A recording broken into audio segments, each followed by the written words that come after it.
آدم علیہ السلام یہ ابو البشر ہیں، یہ اللہ تعالیٰ کے خلیفہ ہیں، ابو البشر ہیں۔ ان کو اللہ تعالیٰ نے جنت میں ٹھہرایا۔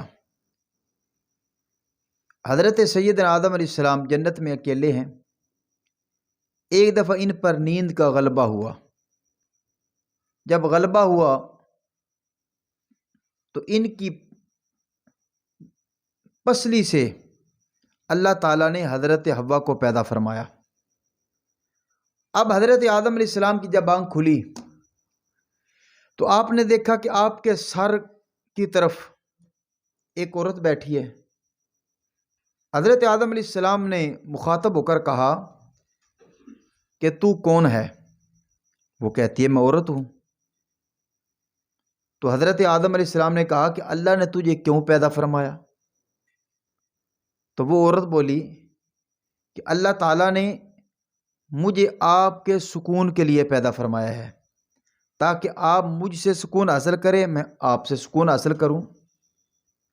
اب فرشتے جو ہیں وہ حضرت آدم کے قریب آئے، کہنے لگے اے آدم علیہ السلام، یہ خاتون آپ کے لیے اللہ تعالیٰ نے پیدا فرمائی ہے، آپ کا نام تو آدم ہے، آپ بتائیں یہ جو خاتون ہے اس کا نام کیا ہے؟ اس خاتون کا نام کیا ہے؟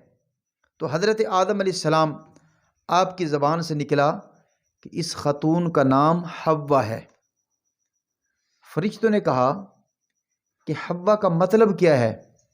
تو حضرت آدم علیہ السلام نے کہا اس لیے یہ حی یعنی کہ ایک زندہ بندے کی پسلی سے یہ پیدا ہوئی ہیں، اس لیے حضرت حوا کو حوا کہتے ہیں، یہ زندہ آدمی کی پسلی سے نکلی ہیں۔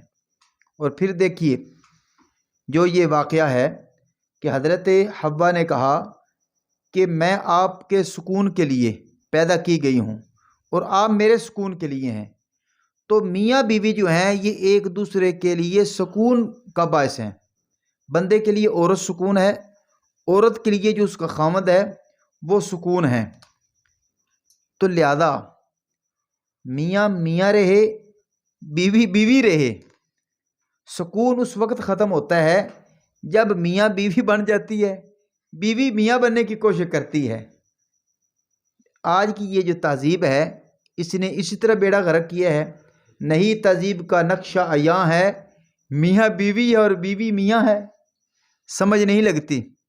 جو لڑکے ہیں ان کے بال بڑے ہیں، جو لڑکیاں ہیں ان کے بال چھوٹے ہیں، سمجھ نہیں لگتی۔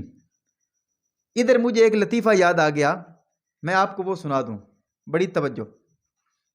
کہ ایک آدمی کہتا ہے کہ میں ایک شو میں گیا، کرسیاں لگی ہیں، ڈانس ہو رہا ہے، ایک لڑکی ڈانس کر رہی ہے، کمال کا ڈانس کیا ہے۔ وہ آدمی کہتا ہے کہ میں بولا، میں نے کہا کمال ہے، اس لڑکی نے کمال کا ڈانس کیا ہے۔ جب میں نے یہ کہا تو جو میرے ساتھ آدمی بیٹھا تھا وہ کہتا ہے جناب یہ لڑکی نہیں، یہ میرا بیٹا ہے یہ میرا بیٹا ہے۔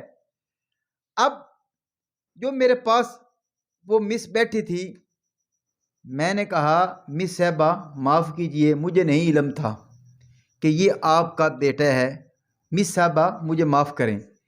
اب جب اس نے اس کو مس کہا، وہ مس کہتی ہے جناب میں اس کا باپ ہوں۔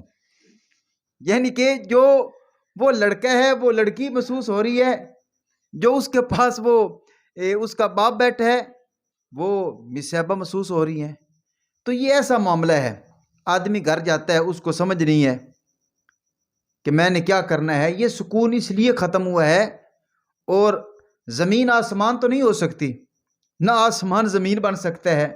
برابر مرد کے عورت کو سمجھیں، زمین کو کہہ رہے ہیں آسمان ہے، ایسی بات نہیں ہے۔ سکون اس وقت ملے گا جب میاں میاں بنے، بیوی جو ہے یہ بیوی بن کر اپنی زندگی بسر کرے۔ اور اسلام نے جہاں عورت کو حکم دیا ہے کہ اپنے خامد کے حقوق پورے کرے، وہاں اسلام نے یہ بھی درس دیا ہے کہ خامد جو ہے وہ اپنی عورت سے محبت بھی کرے اور اس کے حقوق جو ہیں وہ بھی پوری طرح ادا کرے۔ نبی پاک صلی اللہ علیہ وسلم نے ارشاد فرمایا کہ تم میں سے اچھا انسان وہ ہے، بہتر وہ ہے جو اپنے گھر والوں کے لیے بہتر ہے۔ ساتھ ہی آپ نے فرمایا کہ میں اپنے گھر والوں سے سب سے زیادہ بہتر ہوں، یعنی کہ میں اپنی بیویوں سے اچھا سلوک کرنے والا ہوں۔ ایک آدمی تھا، اس کی بیوی فوت ہوگی، اب وہ بیچارہ رو رہا ہے۔ جو وفادار بیوی ہو اس کے وصال پر رونا تو آ ہی جاتا ہے۔ لوگوں نے کہا کوئی بات نہیں، تیری بیوی دنیا سے چلی گئی۔ وہ کہتا ہے صرف میری بیوی دنیا سے نہیں گئی بلکہ میرے گھر کا محافظ بھی دنیا سے چلا گیا۔ آدمی تو کاروبار میں ہوتا ہے، اس کی جو بیوی ہے، جو زوجہ ہے، وہ گھر کی ایک وزیر اعظم ہے، وہ مالکہ ہے، اس کے رزق کی، اس کے بچوں کی، اس کی جائیداد کی، اس کی عزت کی بھی وہ محافظ ہے۔